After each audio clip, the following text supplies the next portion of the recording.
Assalamualaikum. Today our topic is multiplication of matrices. Operation on matrices जो हमने पढ़े मैंने आपको बताया कि एडिशन भी बताया और मैंने आपको सब्ट्रैक्शन के बारे में भी मैट्रिसेस का बताया है। इनके अंदर दोनों में जो सबसे अहम चीज़ होगी वो ये होती है कि हमारे पास ऑर्डर जो है इन दोनों मैट्रिसेस के जो आपस में ऐड हो रहे होंगी और जो सब्ट्रैक्ट हो रहे होंगे उनके ऑर्डर जो है वो सेम ऑर्डर होना चाहिए।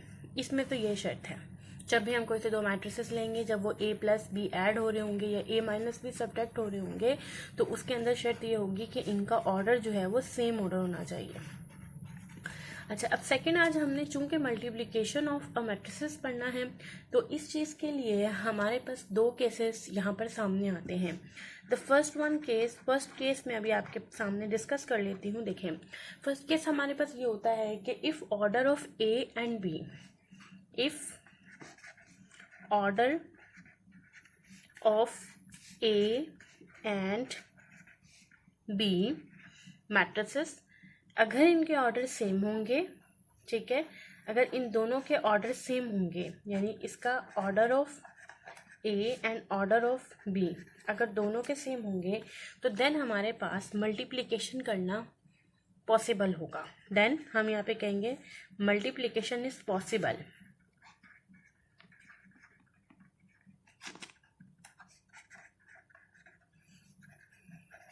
जैसे अगर हमारे पास कोई से दो मैट्रिक्स हैं, देखिए ए आई एन जे, ये हमारे पास इसकी जनरल रिप्रेजेंटेशन होती है मैट्रिसेस की, जिसमें आप यहाँ देख सकते हैं कि m क्रॉस n, मैंने यहाँ पर क्या लिखा है, इसका ऑर्डर लिखा है, और B I J like this, और यहाँ मैंने ऑर्डर लिखती हूँ r cross s।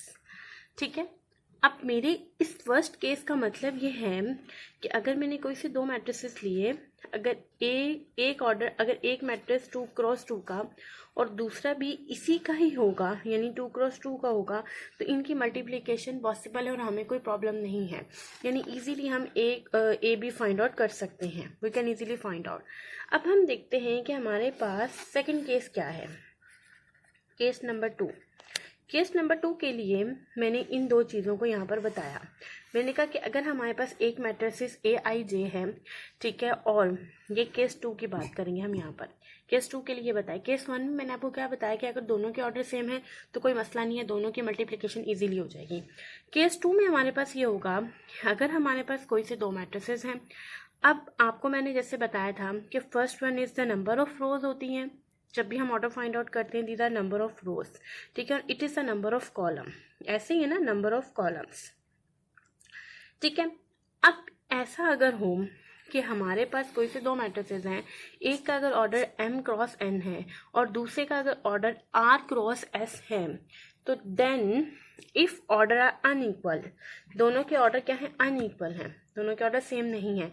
If order are unequal, इस केस में हम क्या करेंगे, जब अनइक्वल की बात आ जाएगी तो देन हम यहाँ पे कहेंगे then the multiplication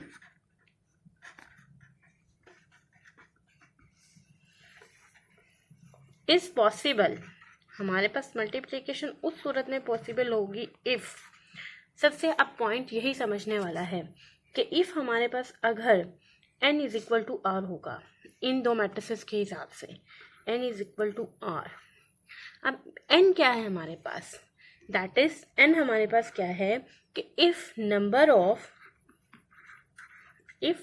of columns in first matrix equal to number of rows, देखें ये नंबर ऑफ रोज है ना, इन ये सेकेंड मैट्रिक्स है, this is the first matrix if we take, and this is the second matrix, ठीक। Number of columns in the first matrix is equal to number of rows in second matrix. तो ये हमारे पास शर्त होगी। अगर हमारे पास order same है, कोई से दो हमने मैट्रिसेस लिए तो उसकी मल्टीप्लिकेशन करना उसमें कोई हमने कुछ देखना नहीं है क्योंकि दोनों के ऑर्डर सेम होंगे। लेकिन जब हमारे पास ऑर्डर अनइक्वल आ जाएंगे तो इस चीज़ के लिए हम कहेंगे कि मल्टीप्लिकेशन उस सूरत में पॉसिबल होगी जब हमारे पास जो फर्स्ट वन मैट्रिक्स होगा उसके number of columns second one जो हमारे पास मैट्रिसेस होगा उसके नंबर ऑफ रोज के इक्वल होगा, देन हमारे पास इसकी मल्टीप्लिकेशन पॉसिबल होगी। अदरवाइज हमारे पास मल्टीप्लिकेशन जो होगी वो पॉसिबल नहीं होगी। देखिए फॉर एग्जांपल अगर मैं कहती हूँ मेरे पास कोई सा भी ए मैट्रिक्स है, जस्ट कोई सा भी, जस्ट आपको समझाने के लिए बता रही हूँ इस चीज़ को कि अगर वो 2 क्रॉस 3 ऑर्डर का है, सही, और एक बी मैट्रिक्स हमारे पास आ जाता है, इसमें जो भी है कुछ भी है, ठीक है, जो भी हमने यहाँ पर लिया, और इसका अगर ऑर्डर 3 क्रॉस 4 है तो आप देख सकते हैं, देखें मैंने आपको बताया ये आर होता है और ये क्या होता है, column. These are a number of R, these are number of columns. अब ये हमारे पास भी आर और ये कॉलम है। यू कैन सी दिस कि जो फर्स्ट वाला मैट्रिक्स अगर मैं इसे कंसीडर कर लेती हूँ कि it's a first matrix, it's a second matrix, तो जो फर्स्ट वाला मैट्रिक्स होगा उसके अंदर नंबर ऑफ रोज की जो तादाद है, यू कैन सी दिस, और सेकंड वाले मैट्रिक्स के नंबर ऑफ कॉलम्स की जो तादाद है, सॉरी नंबर ऑफ रोज की जो तादाद है वो इसके नंबर ऑफ कॉलम्स के इक्वल है। You can see this, this is 3 and this is 3। अब ये अगर इक्वल है तो देन मेरे पास इनकी मल्टीप्लिकेशन क्या हो जाएगी, पॉसिबल हो जाएगी। और इफ अगर मैं यहाँ पे कह दूँ कि अगर हमारे पास एक ऐसा मैट्रिक्स है, ठीक है, जिसके यहाँ पर 3 क्रॉस 4 है और बी मैट्रिक्स में यहाँ पे ले लेती हूँ और हमारे पास क्या आ जाता है 2 क्रॉस 3 फॉर एग्जाम्पल। अब अगर मैंने ऐसा मैट्रिक्स ले लिया तो इस मैट्रिक्स में आप देख सकते हैं कि यहाँ पर जो नंबर ऑफ कॉलम्स हैं, ऐसे ही करते हैं ना, पहला रो होता है फिर कॉलम, और यहाँ पर जो आने वाली नंबर ऑफ रोज हैं इन ये दोनों both are not same. You can see this, ये सेम नहीं है, दीज आर नॉट इक्वल। तो इट मीन्स दैट कि इसके ए बी भी जो है ना नॉट पॉसिबल, हमारे पास क्या हो गया, वो पॉसिबल नहीं होगा, तो हम इसका ये भी फाइंड आउट नहीं कर सकते। आपने अगर अभी तक मेरा चैनल सब्सक्राइब नहीं किया तो मेरा चैनल सब्सक्राइब कर दे ताकि आने वाली न्यू वीडियोस आपको मेरी मिलती रहे। देखें अब जैसे मैंने आपको जनरल बताया कि अगर मैंने एक ए लिया है मैट्रिक्स ए और आई जे का, ठीक है, जिसका एम क्रॉस एन ऑर्डर है, और बी मैंने लिया बी आई जे जिसका आर क्रॉस एस है, और जहां मैंने बताया कि N is equal to R है, यानी इसके अंदर N is equal to R का मतलब ये होगा कि इसमें ए बी जो है वो पॉसिबल है।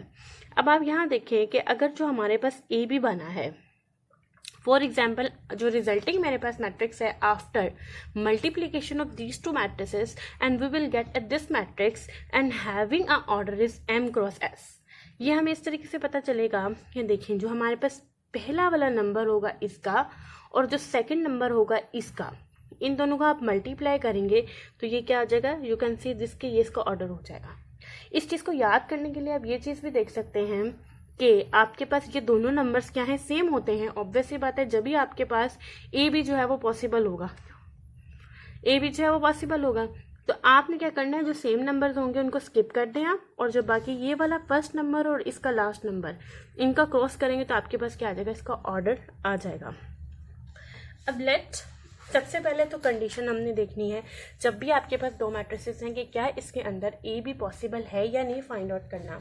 इस चीज़ को मैं आपको एग्जांपल के ज़रिए से समझाऊंगी कि हम जब कोई से दो मैट्रिसेस को मल्टीप्लाई करेंगे तो हम किस तरीके से करेंगे और किन किन चीज़ों को इसके अंदर हमें देखना होगा।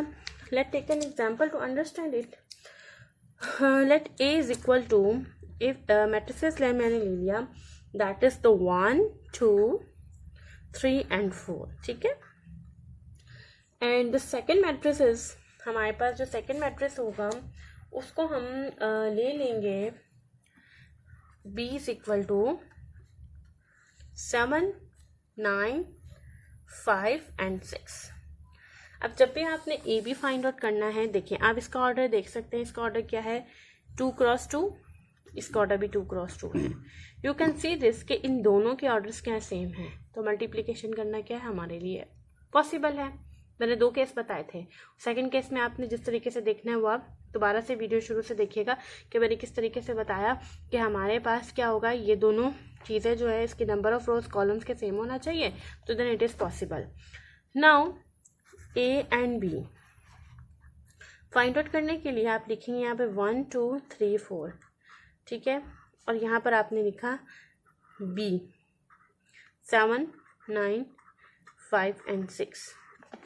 ठीक है, अब आपने किस तरीके से इसको फाइंड आउट करना है, आपने इसको यूं करके यूं लिख लेना है इस मैट्रिक्स को। अब आपने कैसे देखें मैं किस तरीके से फाइंड आउट करूंगी। मैंने इसकी लेनी है फर्स्ट रो और इसका फर्स्ट कॉलम। फर्स्ट रो का जो पहला नंबर होगा उसको इसी के ही फर्स्ट कॉलम के पहले नंबर से मल्टीप्लाई कर देना है। You can see this like इस तरह 1 into 7, 1 into 7 प्लस का साइन आपने डालना है, 1 into 7 प्लस का साइन डाल के फिर 2 into 5, 2 into 5 इस तरीके से लिखना है। आप देख सकते हैं जब आप 1 को 7 से मल्टीप्लाई करेंगे तो आपके पास 7 आ जाएगा, प्लस का साइन 5 into 2 करेंगे तो 5 2s 10, 10 आ गया और आंसर आपके पास क्या आ जाएगा, इट्स 17। ओके, अब आप यहाँ पर क्या कर देंगे, आप यहाँ पर 17 को राइट कर देंगे इस तरीके। अच्छा, आपने ये पूरा स्टेप जो है वो इसके अंदर करना है, इस पूरे स्टेप को यहाँ पर राइट करना है। आपने इधर से यूं लिखा है इसको, आपने लिखना है 1 into 7 प्लस 2 into 5। ठीक है, फिर आपने क्या किया, इसकी फर्स्ट रो को इसी तरीके से लिया और आपने इसका सेकंड कॉलम ले लेना है। ये देखिए फर्स्ट रो ले लेनी है, 1 into 9, 1 into 9 प्लस का साइन डाला, फिर 2 into 6, 2 into 6। क्या किया हमने, फर्स्ट रो फर्स्ट कॉलम, फिर फर्स्ट रो वही रहेगी बट उसका सेकंड कॉलम ले लेना है आपने। Look at this. और फिर जब फर्स्ट रो और ये कॉलम जब लिया आपने इसका फर्स्ट कॉलम, तो क्या करना है, आपने इसके फर्स्ट नंबर को इसी के फर्स्ट नंबर से उस रो में जो आ रहा होगा, उस रो का जो सेकंड नंबर होगा वो उस कॉलम के सेकंड नंबर से मल्टीप्लाई हो जाएगा और बीच में प्लस का साइन आ जाएगा। सिमिलरली इधर भी हमने ऐसे ही किया। देखिए फर्स्ट रो ली तो उस फर्स्ट का जो फर्स्ट नंबर होगा वो इसके साथ यहाँ मल्टीप्लाई हो गया प्लस साइन के साथ। फिर हमने क्या किया कि जो सेकंड नंबर उस फर्स्ट रो का होगा और जो उस सेकंड कॉलम का सेकंड नंबर होगा उसके साथ ये मल्टीप्लाई होकर यूँ लिख देना आपने। अच्छा, उसके बाद आगे करना क्या है, आगे का स्टेप ये होगा, जब आप नेक्स्ट स्टेप पे जाओगे तो आपने इसकी सेकंड रो लिया आपने, ठीक है, और फर्स्ट कॉलम के साथ मल्टीप्लाई कर देना है। तो लिखना आपने इसको कैसे, देखें 3 into 7, इसका फर्स्ट नंबर फर्स्ट से हुआ मल्टीप्लाई, ठीक है, प्लस का साइन आ गया और आपने डाला 4 into 5। ठीक, उसके बाद आपने क्या करना है कि 3 into 9, बिल्कुल उसी तरीके से आपने, उसी रो सेम ही रहेगी और कॉलम चेंज हो जाएगा, यानी पहले इसके साथ फिर इसके साथ। देखें 3 into 9 प्लस 4 into 6। ठीक है, बाकी जो है वो गैप ऐसे ही रहेगा और इस तरीके से आपने लिख देना है।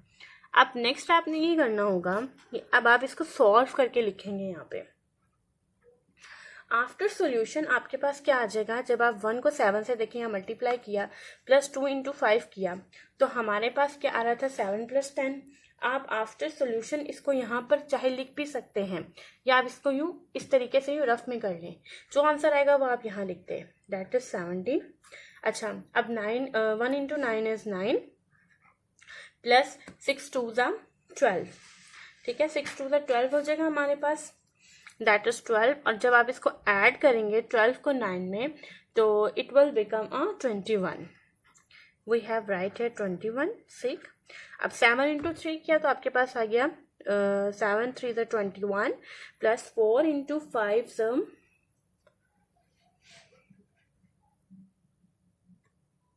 20, दैट इज 41। ठीक है, हमने यहाँ पे लिख दिया 41।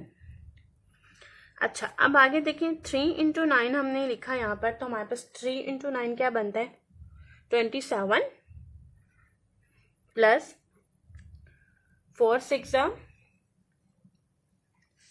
24। 27 प्लस 24 आप जब इन दोनों को ऐड करेंगे, after adding we will get 51। ठीक है, आप इसको ऐड करके देख लीजिएगा। आपके पास यहाँ 17 आ गया, यहाँ पे 21 आ गया, यहाँ 41 आ गया और यहाँ पर आ गया 51। आपने यहाँ पर लिख दिया। अब आप एक चीज़ यहाँ पे नोट करें, ठीक है, मेथड समझ आया। आपने इसकी एक दफ़ा रिपीट कर देती हूँ। आपने इसकी फर्स्ट रो ली और आपने क्या किया, इसका फर्स्ट कॉलम लिया है, इसके कॉरस्पॉन्डिंग इसका फर्स्ट एलिमेंट इससे मल्टीप्लाई हुआ, ये इससे बाद में प्लस का साइन आ गया। सिमिलरली आपने इसी तरीके से करना है, इसकी की फर्स्ट को ही रखना है लेकिन इसका सेकंड कॉलम, फिर जब सेकंड रो ली तो ये भी फर्स्ट एक दफ़ा, फिर इसके साथ यूँ मल्टीप्लाई हुआ। हमने इस तरीके से यूँ लिख दिया और आफ्टर सोल्यूशन जो एक ईजी सा सोल्यूशन है, दिस इज़ नॉट डिफिकल्ट, बिल्कुल उस तरीके से सोल्यूट करके हमने यहाँ पर लिख दिया और आपके पास यहाँ ऑर्डर क्या आ गया देखें, 2 क्रॉस 2। जब सेम हमारे पास मैट्रिसेस होंगे तो उनके ऑर्डर भी हमारे पास सेम ही होंगे। आई होप कि आपको आज का मेरी मल्टीप्लिकेशन का लेक्चर समझ आया होगा। इंशाल्लाह कल नेक्स्ट लेक्चर के साथ आपसे मुलाकात होगी। अल्लाह हाफिज़।